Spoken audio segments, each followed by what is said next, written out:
I would consider us dreamers. And I think stubborn people, dreamers, and technology will allow us to save ourselves.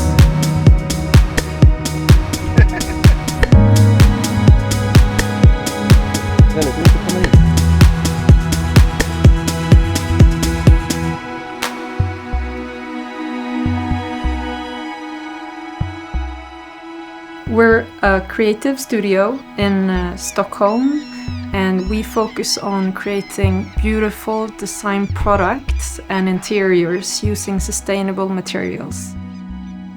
And for us, that means either recycling ghost nets and material like plastic from the ocean, and creating new things with this waste that's littering the shoreline here and the waters.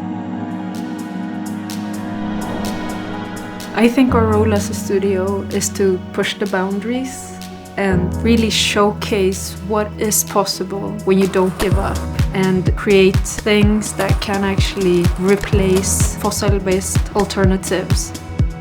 In this case, we wanted to do something that would fit in with nature and the ocean vegetation. We learned that we could actually 3D print using ghost net collected from the West Coast. So that's an exploratory journey, always. Having an electric car, it's the best option on the market. And we can't continue like we have done the last years. Earth will not be sustainable with that kind of pollution. So we're really trying to move away from fossil-based materials and seeing what nature can provide us instead, and creating hopefully beautiful things that can help drive real change, moving into a more circular economy and away from fossil-based materials.